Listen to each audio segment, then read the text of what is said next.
Go. Bonjour aux auditeurs et auditrices de Radio Moutou 93.3 FM.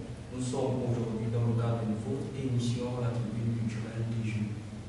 L'émission au cours de laquelle la jeunesse s'assoit avec la jeunesse pour discuter des choses qui l'engagent. Ce qui engage la jeunesse présentement au Gabon, c'est des élections législatives et municipales. Aujourd'hui, nous recevons un candidat aux élections législatives, tête de liste au premier arrondissement de Vélo, en la personne de M. Jaurès Guéma Assoumou. Bonjour monsieur. Bonjour, très ravi d'être là. Merci. Pour poser le décor, je voudrais vous présenter les différents chroniqueurs, personnes avec qui nous allons animer ou nous allons échanger. Donc ici j'ai la voix de l'éloquence. Je M. Fabien. J'ai le citoyen du monde. Et je le sens bleu, Ndassa. Maintenant, en premier mouvement, on va d'abord poser la question de savoir qui vous êtes, le fait que vous vous présentez, parce que peut-être pour certaines personnes, vous ne vous connaissez pas assez, parce qu'on a essayé de chercher, on se pose la question qui est M. Jaurès, si vous me permettez de dire merci. On se demande d'où il vient, pourquoi il surgit maintenant. Donc, à cela, je veux passer la parole à la voix de l'éloquence. Merci. Bienvenue une fois de plus à vous et à votre équipe. Alors ma première question, elle est sur le plan personnel. Donc j'aimerais savoir si vous pouvez me parler de votre parcours et si vous pouvez me donner quelles ont été vos motivations pour vous présenter aujourd'hui. Je suis Jaurès Guéma Assoumou. Je suis un jeune citoyen gabonais. J'ai 28 ans. Je suis entrepreneur dans la vie active. Je suis très passionné d'entrepreneuriat. J'ai grandi dans la commune de Vingo. Ça fait près de 25 ans maintenant que je suis dans cette commune. J'ai été à l'école de l'Octra 1, ensuite à l'école des Églises au Carrefour SMI. J'ai été au collège de l'Alliance chrétienne au Pont-Nova. J'ai été au lycée technique national au Marbourg. J'ai commencé une première année en sciences du langage à l'UOB à l'époque avant de prendre mon envol pour la France pour faire une formation professionnelle. J'ai fait un BTS en négociation, digitalisation de la relation client et un bachelor en gestion commerciale avant de revenir dans mon pays. Moi, j'ai fait mes classes dans la vie associative parce que j'ai identifié des combats en rapport avec l'éducation et la jeunesse. J'ai été député du Parlement, député junior au Parlement gabonais des jeunes lorsque j'étais au lycée. J'ai été également secrétaire général de la coopérative scolaire du lycée technique national au Marbourg. J'ai été président du conseil de la vie scolaire à l'époque au Conseil national de la jeunesse. J'ai compris que pour changer les choses, il faut être présent là où les décisions sont prises. Et j'ai identifié des instances où le peuple pourrait avoir une marge assez importante en matière de représentativité. Et l'Assemblée nationale ainsi que la mairie ont été des instances qui ont attiré mon regard. En 2018, j'ai été candidat aux élections législatives pour le compte du premier arrondissement de la commune de Vélo. J'étais indépendant en ce temps-là. Sur 14 candidats, j'arrivais 7e. Et j'avais aucune expérience politique. J'ai continué à faire de la politique de proximité en mettant en avant mes idées auprès des concitoyens. En 2023, j'ai rebelloté. Je me suis présenté à nouveau aux législatives, sauf qu'en 2023, il y avait la problématique du bulletin unique. Et j'ai dû retirer ma candidature en solidarité à la classe politique de l'opposition qui a appelé au candidat à la députation à soutenir le candidat unique, le professeur Albert Ndossa, justement parce que c'était des élections tronquées et ça ne me posait pas problème de retirer ma candidature. D'ailleurs, ce qui justifie l'intervention du CTRI le 30 août, c'est l'organisation d'élections tronquées lorsque le communiqué est fait ce jour-là. Et par la suite, je continue mon engagement politique. Je marche politiquement avec Maître Ange Kérim, qui est le président de mon parti politique, le Front démocratique socialiste. Et c'est sous cette bannière-là d'ailleurs que je suis candidat. Et cette année, j'ai poursuivi ce que j'ai commencé.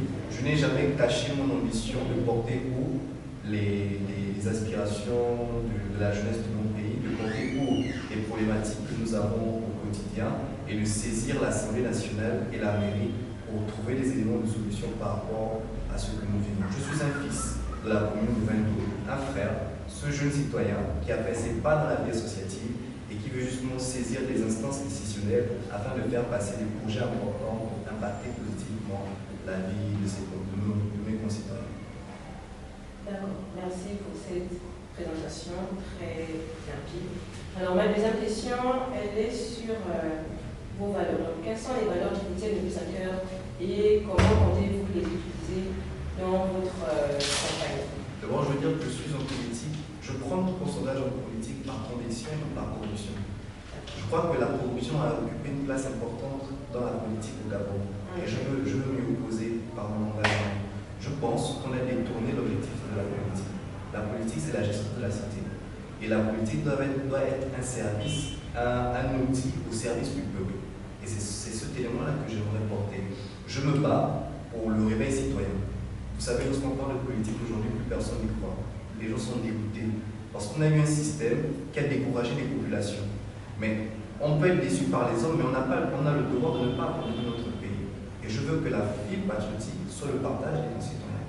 Et donc le réveil citoyen est la première ligne de mon engagement.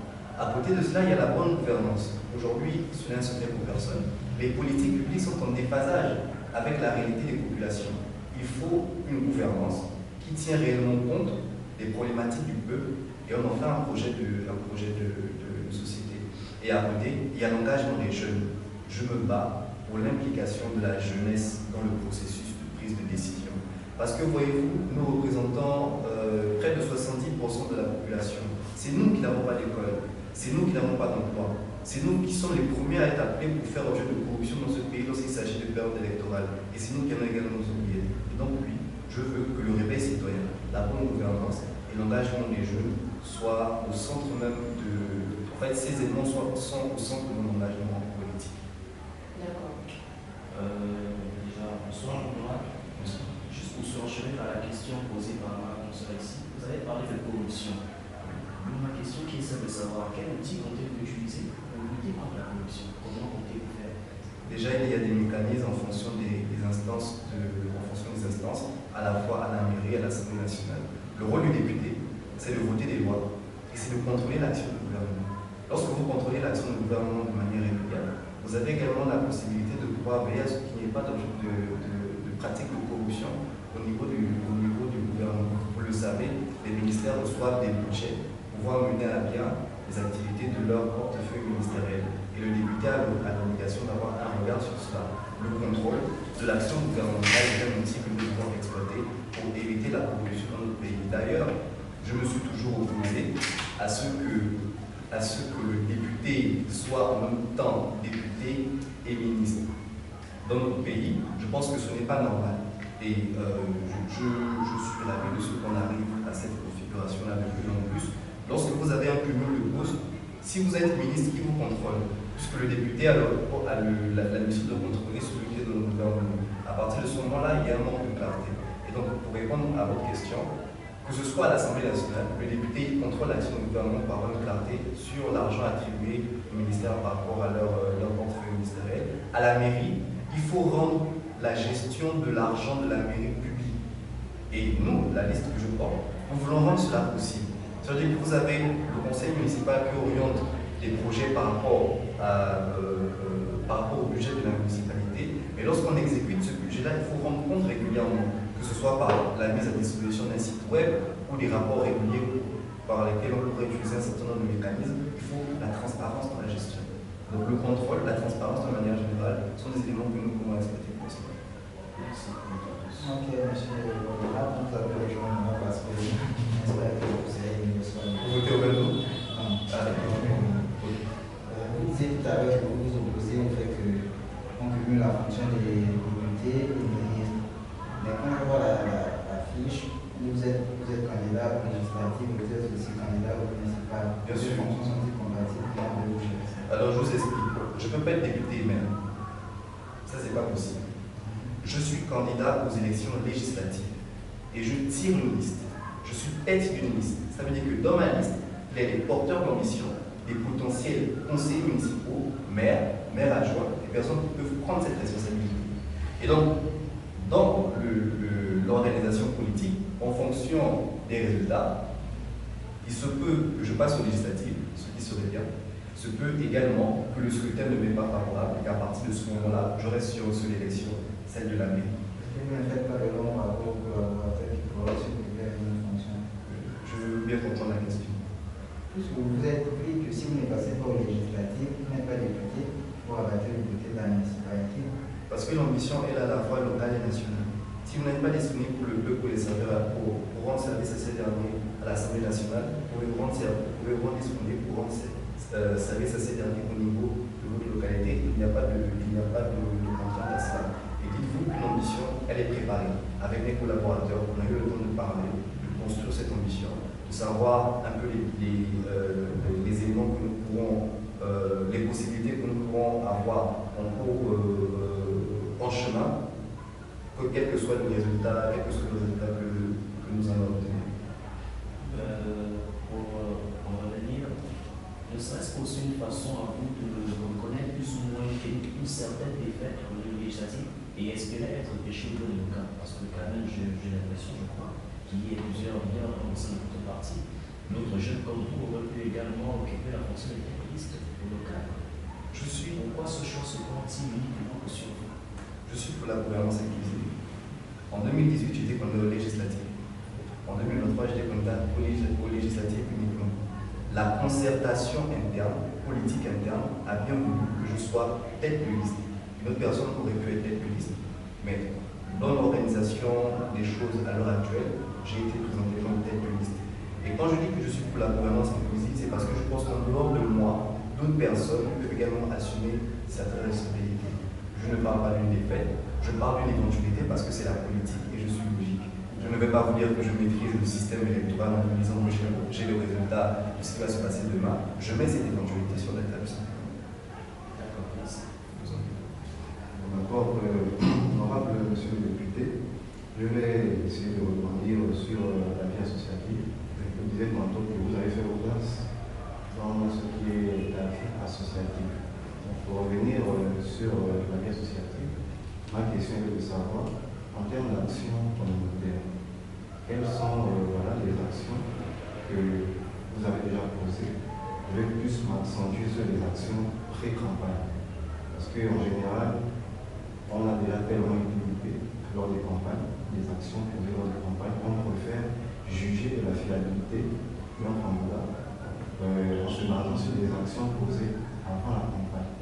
Donc ma question est de savoir, en termes d'action auprès de la communauté de première personne, quelles sont les actions que vous avez déjà posées qui pourraient nous donner cette confiance en vue de savoir que lorsque vous serez élu député, cette proximité avec la population ne sera pas arrêtée. Je vais commencer dans la vie associative pour arriver à la période de pré-campagne.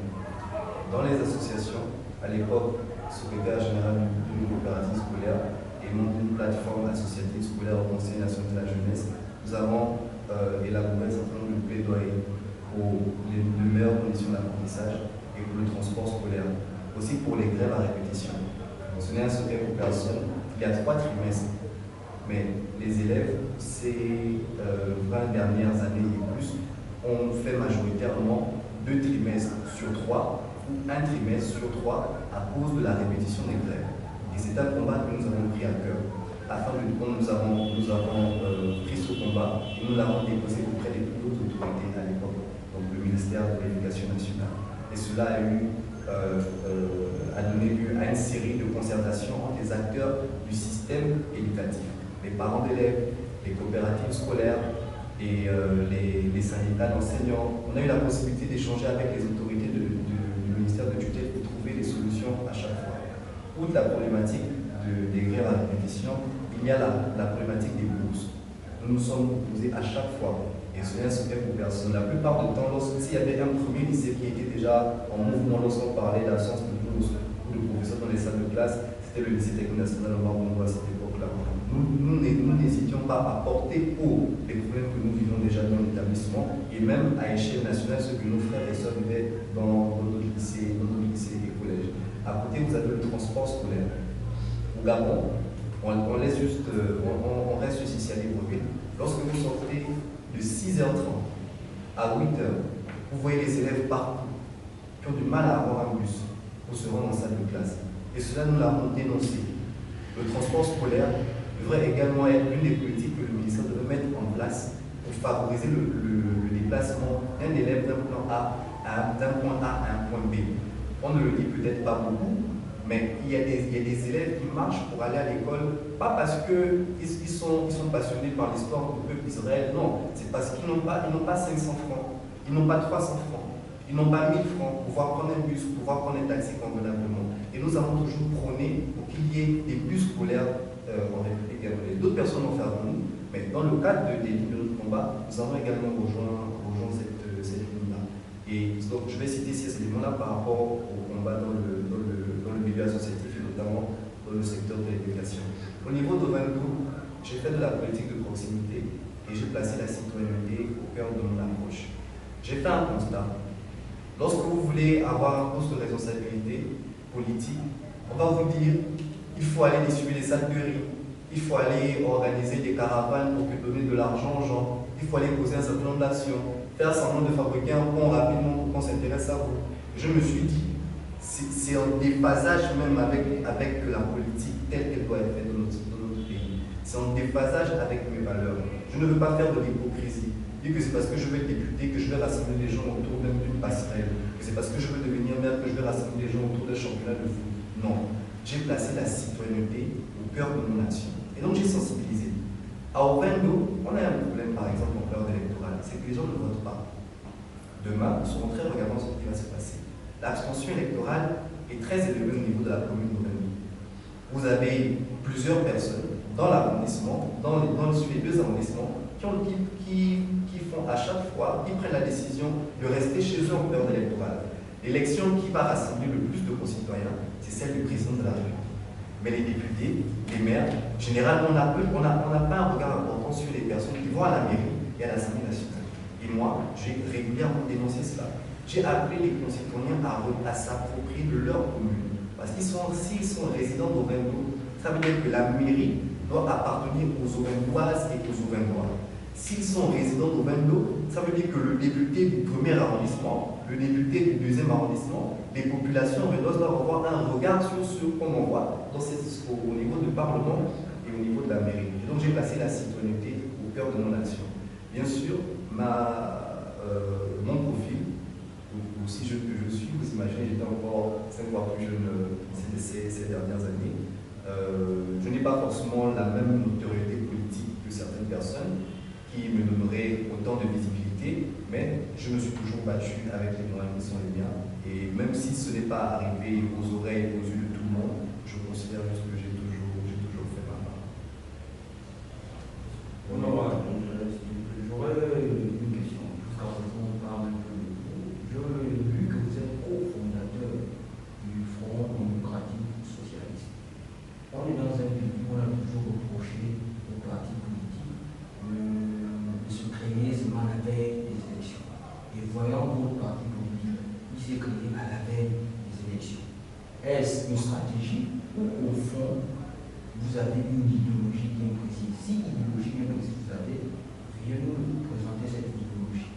Nous avons une idéologie bien précise. Nous plaçons la citoyenneté au cœur de notre engagement. Nous voulons que le peuple soit au cœur même de l'action gouvernementale. Que le gouvernement exécute ses politiques en fonction des réalités pour résoudre des besoins primaires que rencontre la population. L'accès à l'eau, l'éducation, la santé, le social, la jeunesse et bien d'autres. Toutes ces choses-là encore sont problématiques à l'heure actuelle dans notre pays. Et je veux en venir à la question de la création du Front démocratique socialiste. C'est le parti qui a été créé, mais les hommes existent depuis. Quand vous regardez le parcours politique des personnes comme Maître Ange Tebinzibi, des personnes comme Mme Elsa Richelieu-Kondo, comprenez que ces personnes ont un parcours assez important. Ils ont été en politique depuis.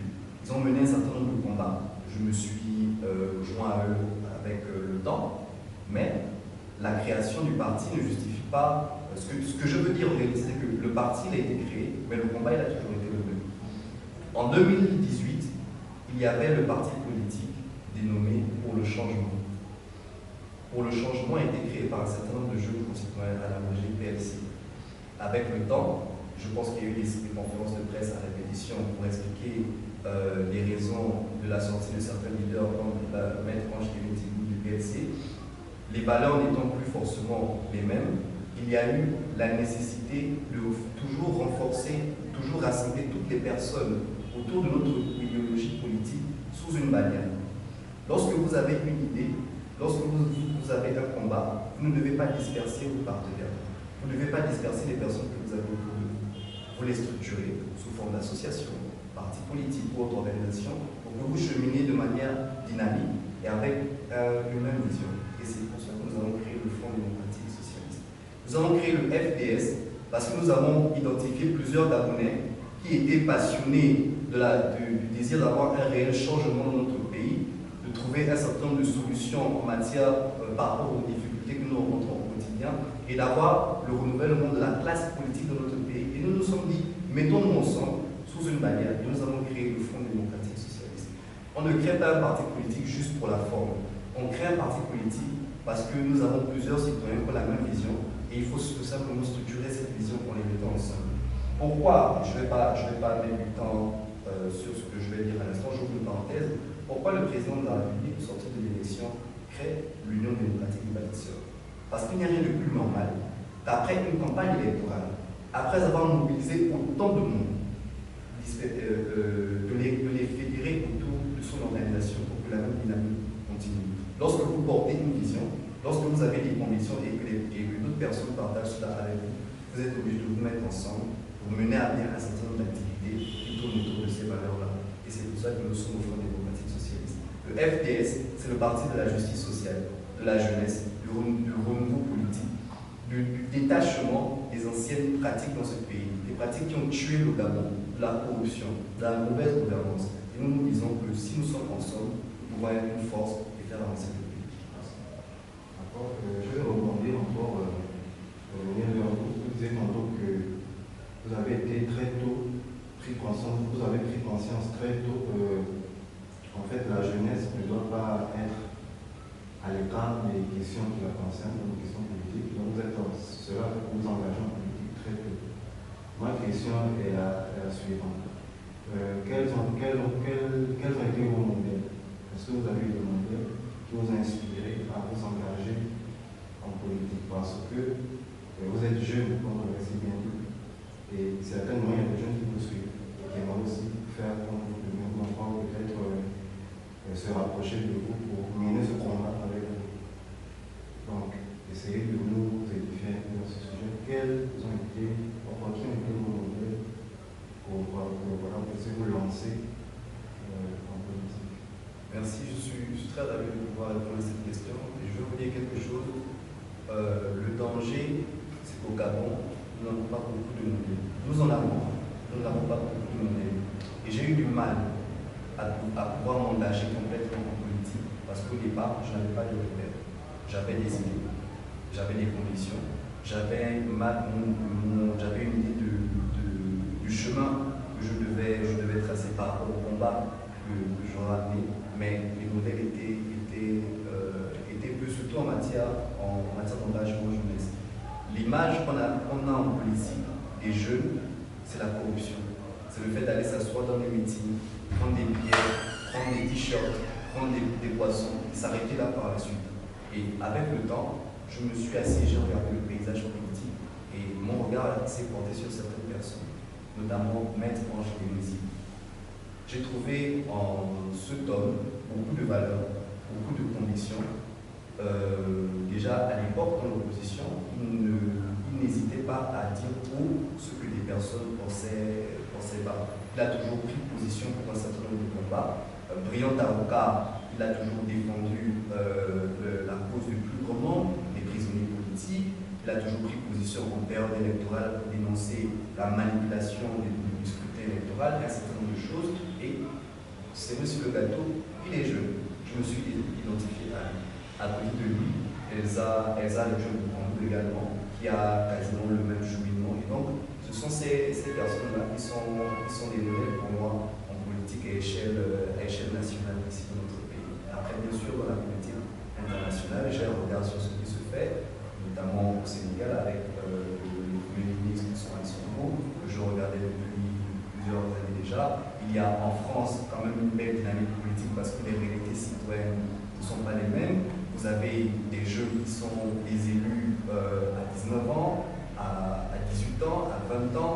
on a eu l'un des plus jeunes premiers ministres, quasiment à 30 ans, Gabriel Attal. Donc, ces profils, au fil du temps, même étant seulement dans la vie associative, je ne manquais pas de les regarder en dehors de mes modèles ici à l'échelle nationale. Et c'était bien sûr une inspiration pour ce que j'ai trouvé aujourd'hui. Merci, honorable monsieur. Honorable, déjà merci pour l'invité à laquelle vous répondez à nos questions. Bon, ma question est celle, déjà vous avez insisté que votre campagne se base surtout sur la citoyenneté, si je me trompe. Bon, par le constat que je vais faire est que cette démarche, on l'observe également dans plusieurs autres partis, qui dont certains sont au niveau à l'élection actuelle. Mais vous, durant cette campagne, quel conseil va apporter différent du plus de celle-ci? La première chose, c'est mon profil. Dans ce temps, il y a plusieurs choses que vous savez. Bon, je suis d'accord et je suis très ravi. J'ouvre une parenthèse, je veux saisir votre émission pour féliciter tous les jeunes qui ont décidé de se présenter aux élections législatives locales. Je leur souhaite bon courage par rapport à ce scrutin. Et je pense qu'ils ne se sont pas trompés, sans pour autant entrer dans toute forme de commentaires autour. Je veux simplement encourager. Je me bats, c'est le troisième pilier de mon engagement politique, c'est l'engagement des jeunes. Et donc, je félicite toutes ces personnes-là. Oui, mon profil. Lorsque vous avez un jeune en élection, dans une élection politique, vous n'attendez pas de lui qui vous donne 15 000 parce qu'il est venu ce soir à son meeting. Vous n'attendez pas de lui qu'on vous donne 5 000, qui vous donne 5 000, qui vous donne 10 000. Vous attendez de lui des idées, des valeurs sûres. Et donc, c'est ce que je communique au quotidien. À côté de ça, je le dis depuis le début de cette campagne, on évalue un homme politique en période électorale par son ambition et son bilan. Moi, je n'ai pas été député autrefois. Je n'ai pas été maire ou élu local autrefois. J'ai la volonté de faire quelque chose, d'apporter ma pierre à l'édifice. Et je me rends disponible en présentant mes idées par rapport au Parlement et à la mairie. Et je pense qu'aujourd'hui, on peut me tester, on peut me mettre à l'épreuve en disant on peut aussi expérimenter une nouvelle offre politique. Et donc, ce sont ces éléments-là. L'autre chose, c'est que je ne m'improvisionne pas. Je suis au cœur des réalités que nous vivons. Les problèmes au niveau de l'éducation, j'ai vécu cela. Les problèmes au niveau de l'eau, je le vis au quotidien.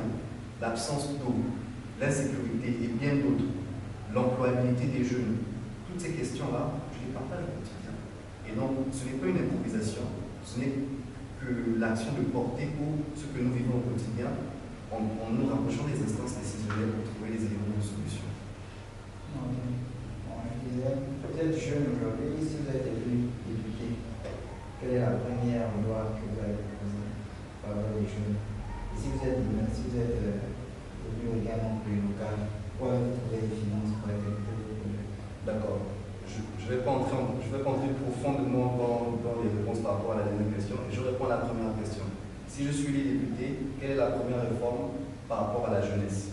D'abord, au niveau de la députation, je veux rester sur les missions des députés parce qu'elles ont été détournées par la politique politicienne.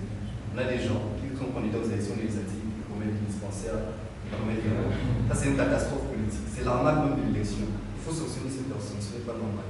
Je veux voter des lois, contrôler l'action gouvernementale, mener des enquêtes parlementaires, prendre position parce qu'il y a des sujets d'actualité où le député peut aussi se positionner. Et je veux prendre position tenant compte de la position de mon peuple pour transmettre fidèlement cette position-là au niveau de l'Assemblée nationale. Quelle est la loi que je pourrais prendre? Premièrement, au niveau de l'Assemblée nationale pour les jeunes. J'ai un projet de loi qui s'intitule RNA, Réforme nationale de l'apprentissage.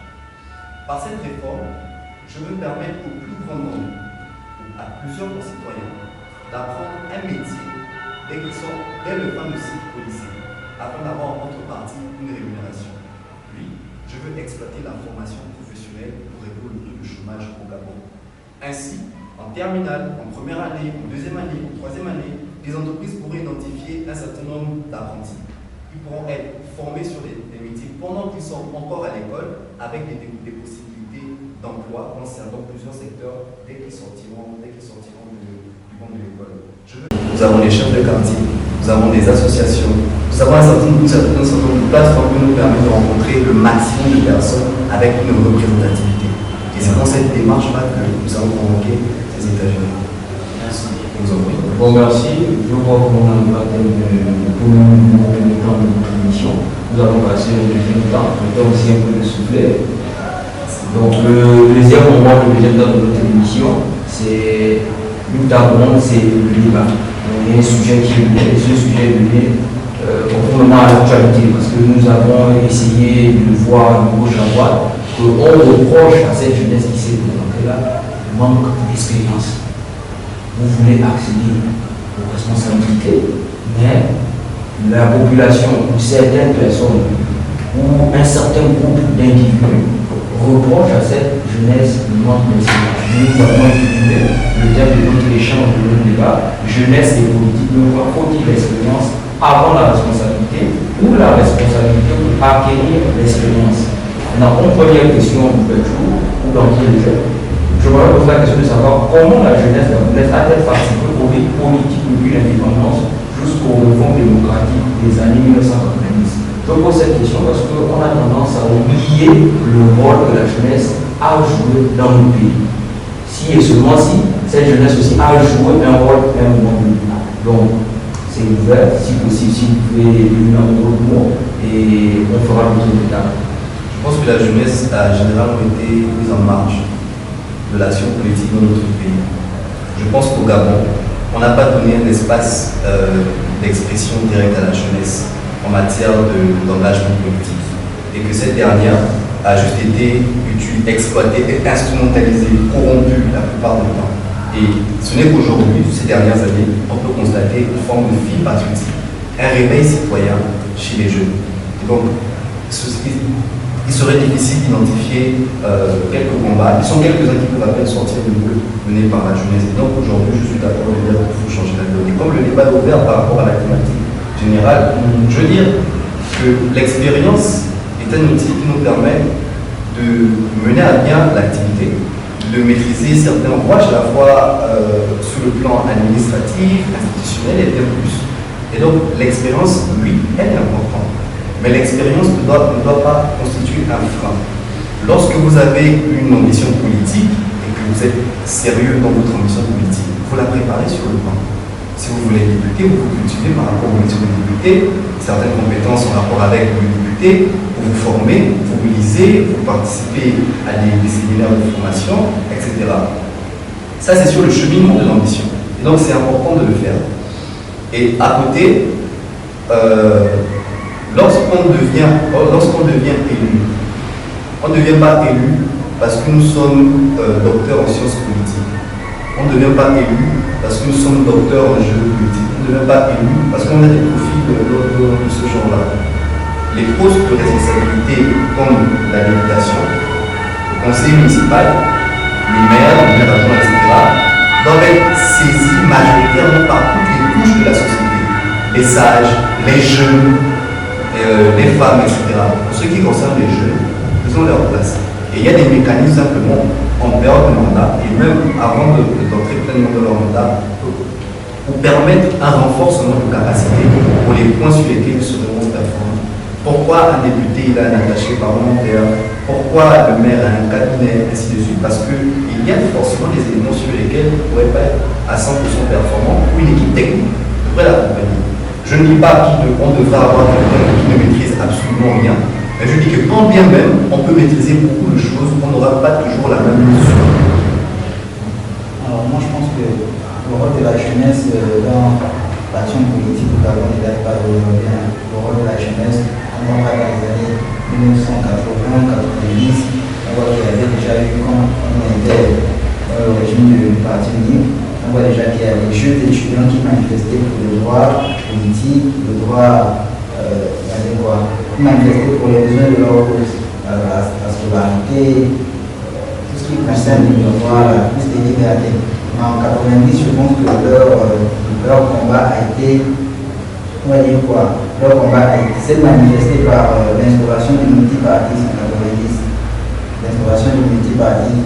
Moi, je pense que c'est à partir de là que la jeunesse a commencé à marquer un coup dans la politique gabonaise. Après, au fil du temps, on constate que ce concours s'est un peu estompé. La jeunesse a plus ou moins déjà s'est représenté comme une méthode politique qu'une personne comprend. On donne 5 000, on donne 10 000 qu'il a voté. Donc pour moi, je pense qu'avec le temps, la jeunesse gabonaise a un peu perdu au fil. Je crois qu'aujourd'hui, avec les jeunes comme vous, on trouve un peu cette fibre patriotique, cette fibre politique. Les jeunes qui sont en train de réveiller dans la règle politique. Je trouve que c'est vraiment à saluer. S'il n'y a pas d'autres réactions, j'ai une autre question. Dans une démocratie représentative, faut-il exiger une expérience préalable pour exercer des responsabilités politiques? Parce qu'on reproche à cette jeunesse le manque d'expérience. On est dans une démocratie représentative. C'est-à-dire, on vote des élus qui vont nous représenter.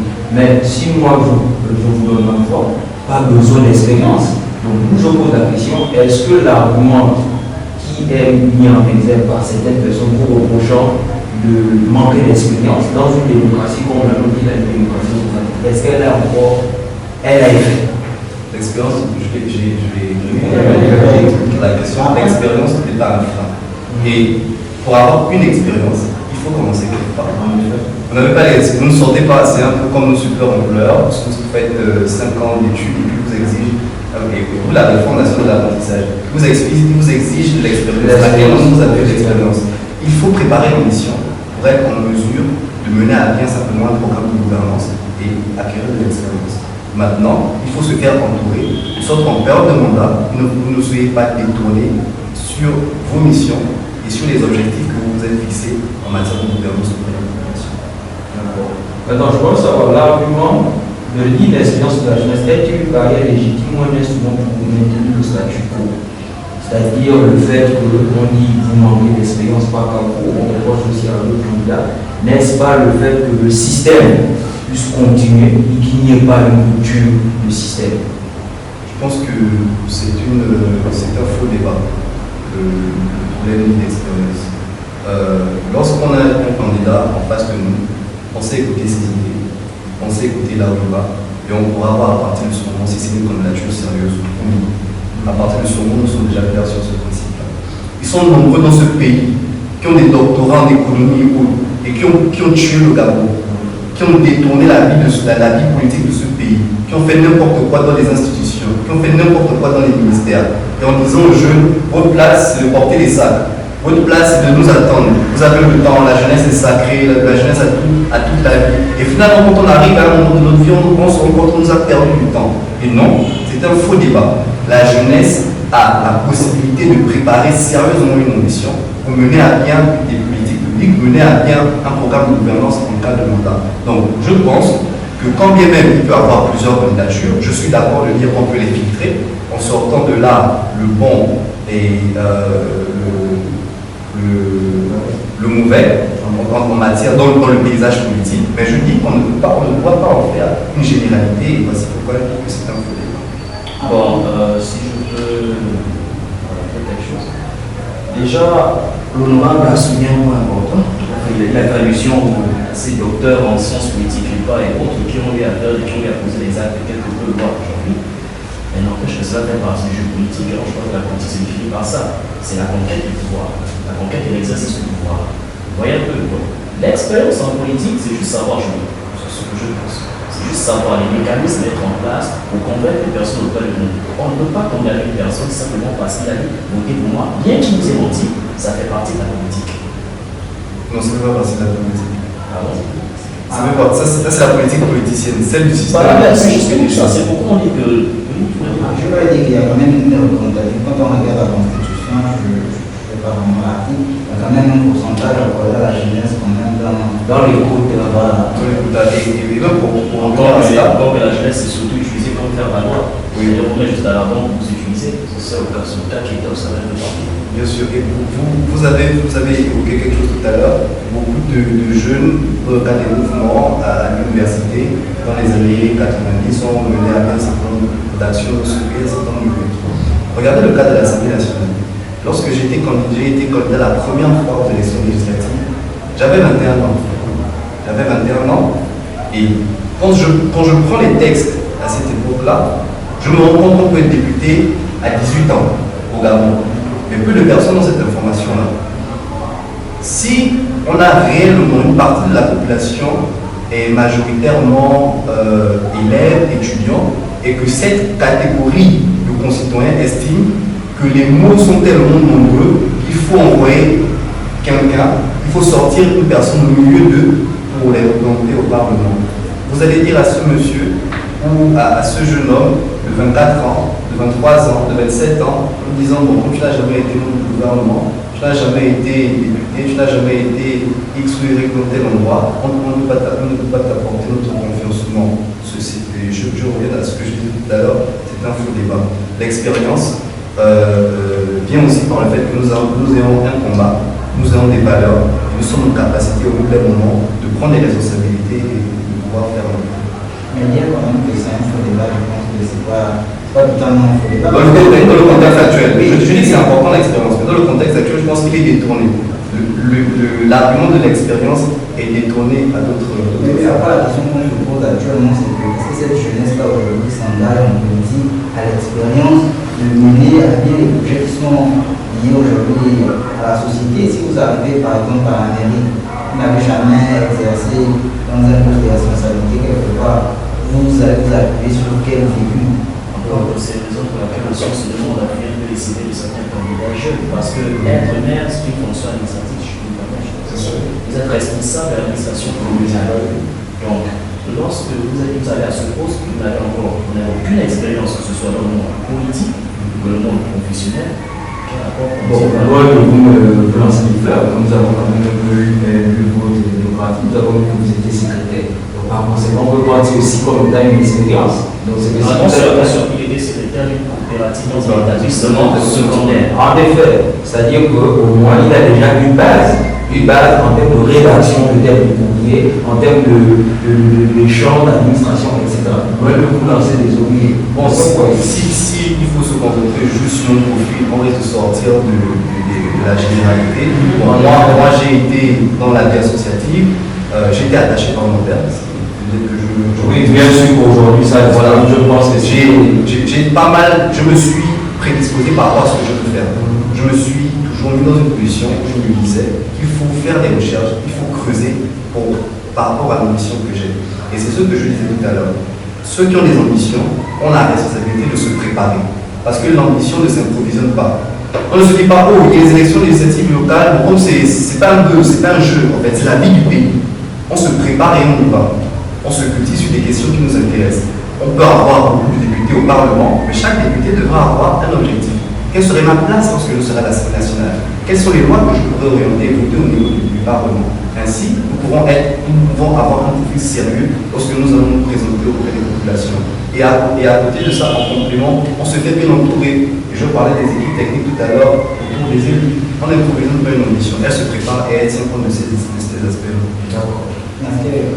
Je voudrais intervenir. Je suis Madame Moumani, colistière sur la liste honorable au niveau des élections radicales. Alors, je m'interroge un peu, ou bien je m'étonne de ce que lorsque c'est un adulte qui se présente, on ne se demande jamais son arrière-plan.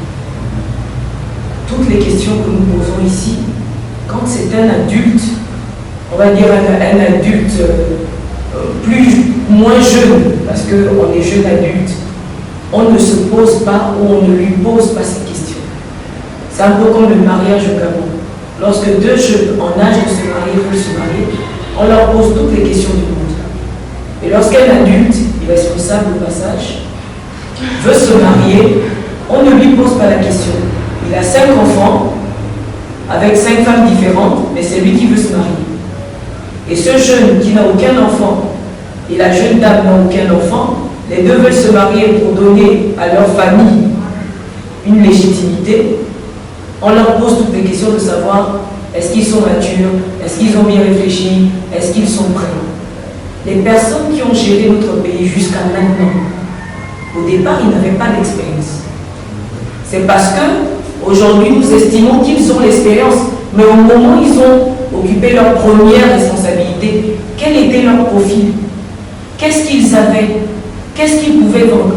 C'est parce que les gens n'avaient pas la connaissance de la chose politique qu'ils n'ont pas posé des questions. Ils se sont engagés par amitié, par affinité, par moyens financiers.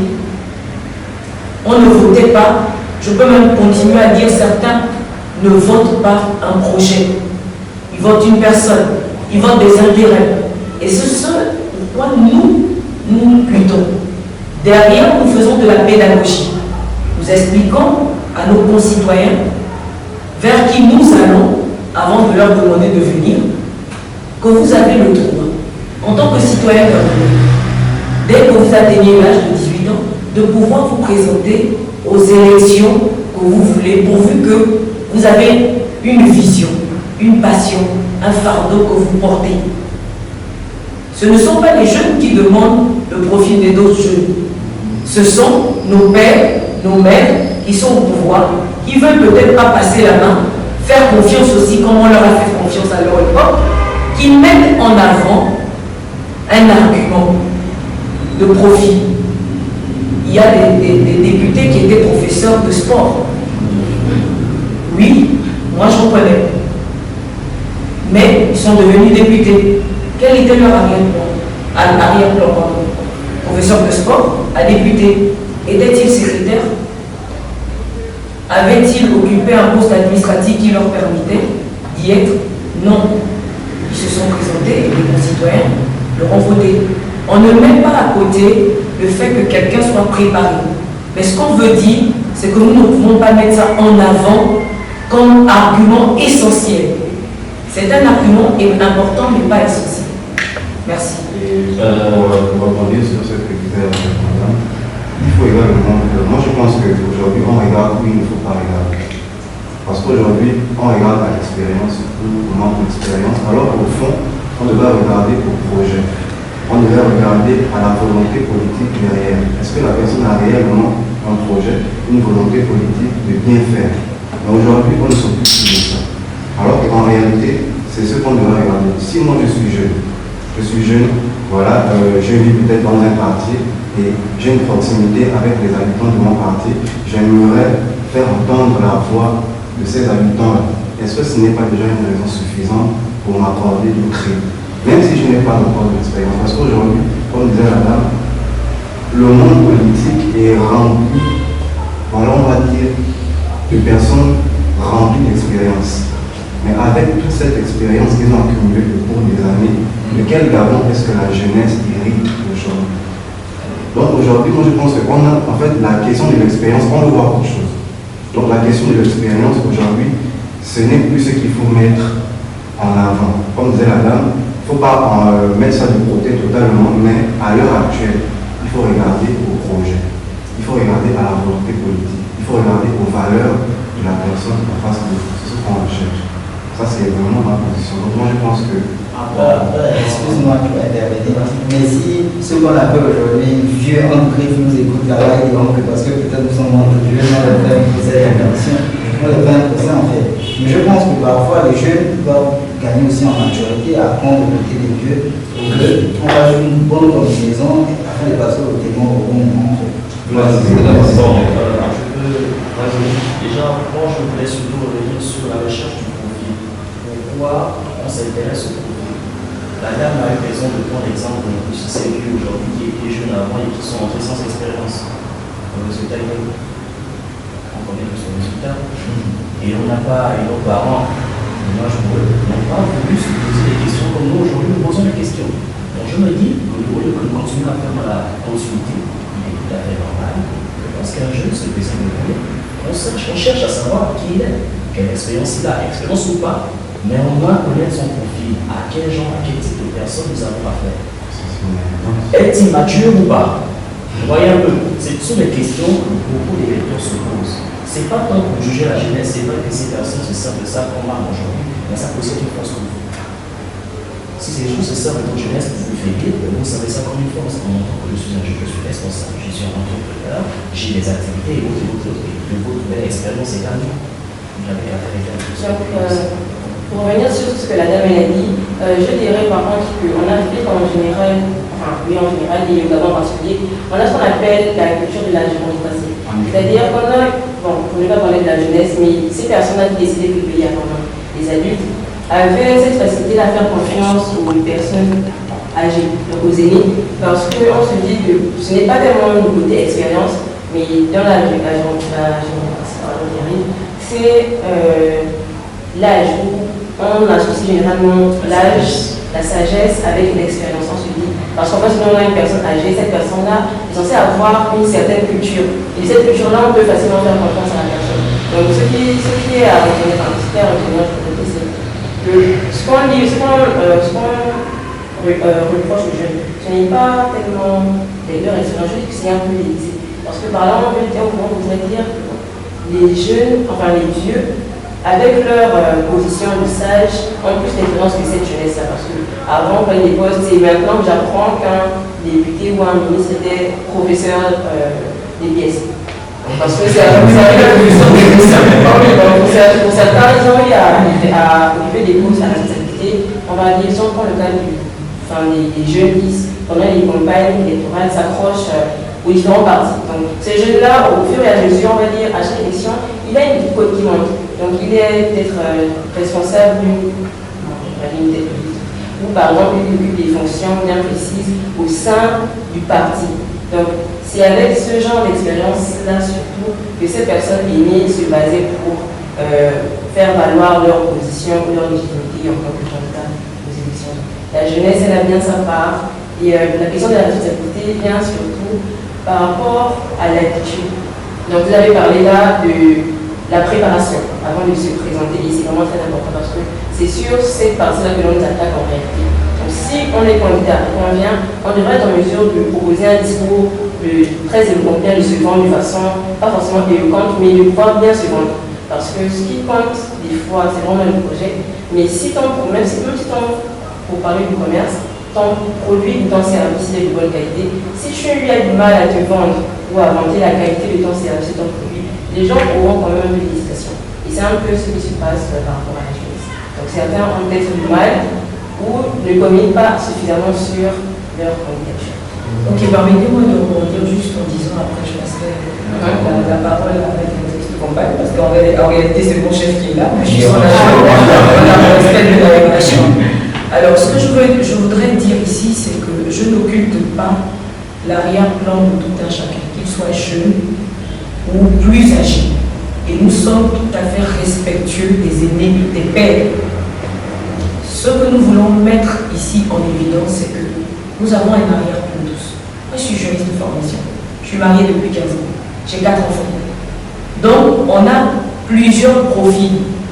Si on veut nos CV, nous pouvons les mettre à disposition de qui veut. Je suis directrice de projet communautaire qui traduit la Bible en langue gabonaise au passage et je gère un projet qui a 18 communautés de langue au Gabon. Donc, en termes d'arrière-plan, nous en avons, nous connaissons les communautés, nous connaissons le cœur même du Gabon. Si on a un plateau pour pouvoir exposer nos CV et nos différents profils, nous pourrons le faire et montrer aussi à nos pères et à nos mères que nous ne sortons pas de nulle part, même si nous ne sommes pas connus. C'est peut-être là où se trouve le bémol. Le fait de ne pas être connu ne veut pas dire que nous sommes inactifs. Nous sommes actifs sur le terrain. La deuxième chose, c'est que, oui, nos pères ont fait, mais pourquoi le jeu politique est remis en question? C'est parce que les mêmes ont eu l'avantage ou la grâce d'avoir été mis en confiance plusieurs fois et n'ont pas produit de résultats. Ça a commencé le 30 août, où ça n'a pas produit beaucoup de résultats.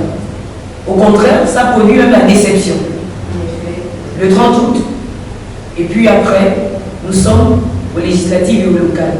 Pourquoi le taux d'abstention? Les Gabonais ne peuvent pas s'exprimer, ni s'expriment aux yeux. Partout où nous sommes passés, tout le monde dit « Je ne sais même plus qui voter, je suis fatigué de voter ». Donc on a un dépit, on a un dégoût, mais de l'autre côté, on nous dit « Les gens se sont présentés, ils ont de l'expérience ». Pourquoi nos pères et nos mères qui sont dans les quartiers ne veulent pas voter leurs semblables ou leurs pères, P-A-I-R-E-S, qui, eux, ont l'expérience et sont prêts à rester dans leur maison demain parce qu'ils sont dégoûtés.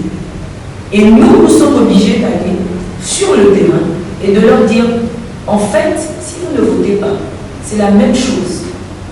rien ne changera parce que vous n'exprimez pas votre devoir et votre droit. Donc, tous ceux qui ont contribué jusqu'à maintenant à la vie politique du pays, nos pères, nous les remercions. Ils ont fait leur part. Ce qu'on veut, c'est que certains d'entre eux, on ne va pas dire la plupart, ils passent le témoin. Comme quoi, les mêmes causes produisent les mêmes effets. Quant à l'engagement des jeunes en politique aujourd'hui, au sein du Front démocratique socialiste, on pense profondément que la place des jeunes que nous sommes est également au centre des décisions. On juge la grandeur d'un homme à ses idéologies et également à ses actions. Cette jeunesse aujourd'hui qui se lève est vraie, inexpérimentée, mais elle apporte l'énergie. Alors nous pensons que cette énergie-là est simplement la connexion d'un nouveau souffle à notre politique. Il faudrait qu'on nous croie nous-mêmes déjà à notre jeunesse.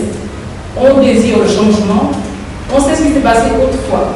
Malheureusement, autrefois, les institutions appartenaient uniquement, étaient devenues le royaume de certaines personnes.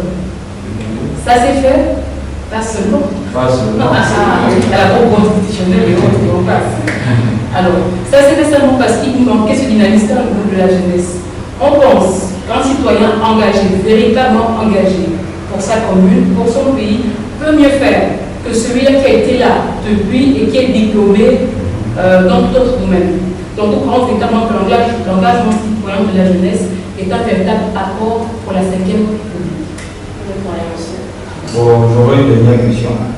La jeunesse gabonaise veut-elle réellement le pouvoir politique ou cherche plutôt la reconnaissance sociale et professionnelle dans cette situation, dans ce contexte où on parle de chômage? Est-ce que le fait que la jeunesse est en ce moment de s'engager massivement en politique, et on sait que les riches au Gabon, par expérience, ce sont des hommes politiques, parce qu'on n'a pas les industriels.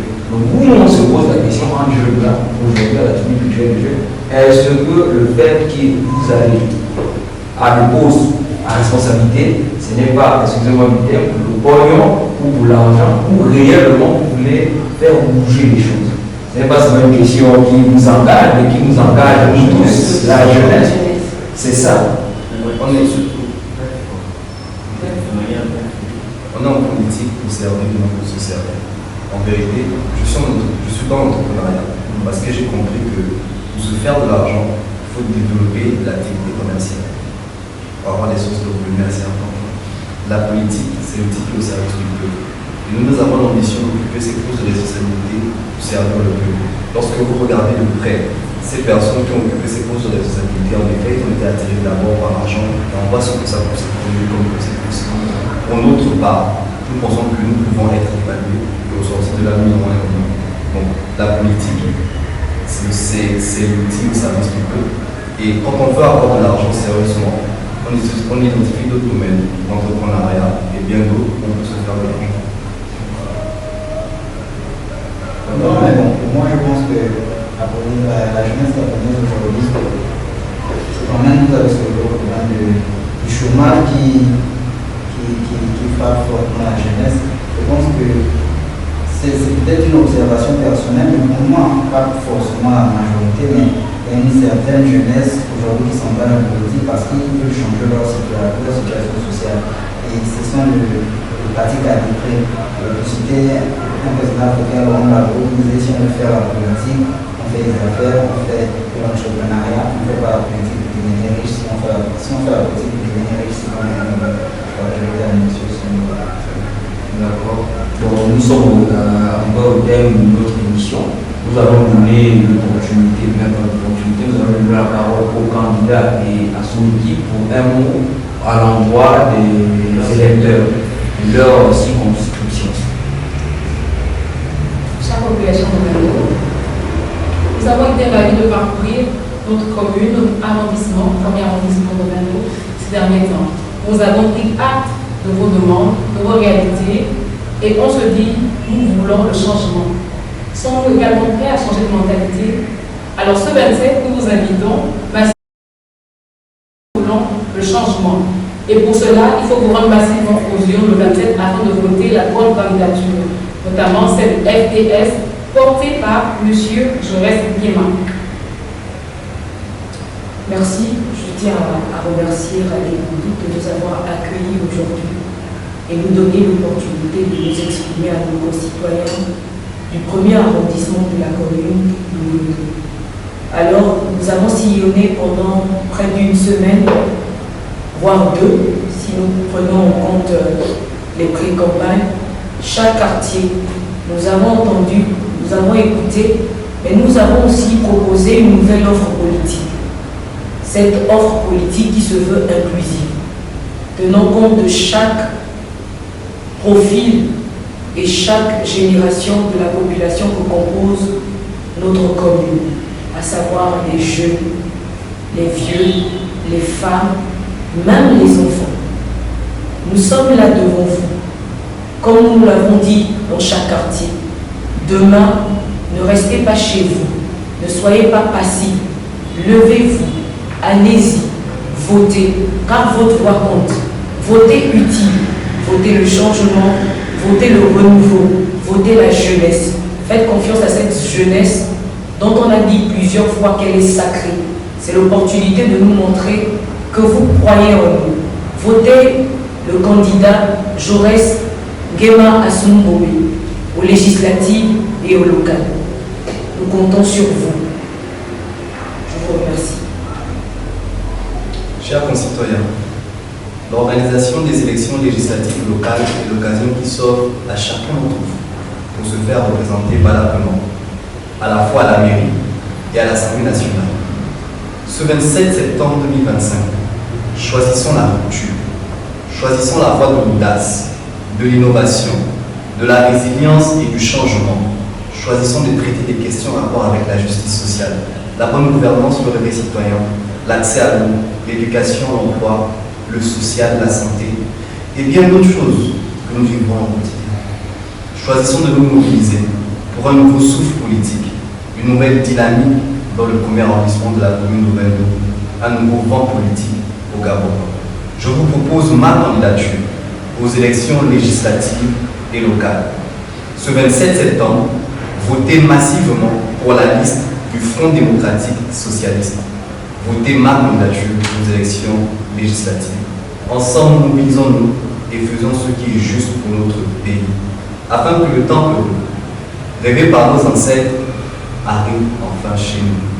Je suis Jaurès Nguema Assoumbobé, fils de la commune de Moundou. J'ai un autre regard sur le Gabon. Merci à votre équipe et bonjour. Merci, chers auditeurs et auditrices de Radio Moundou. Vous savez que c'est l'émission La Tribune culturelle du jeune. Comme une formule concentrée au Gabon, le 27 c'est le 27. Donc allez-y massivement, votez pour le changement du pays. On se dit à mardi, lorsqu'il sera à 14h. Merci à vous.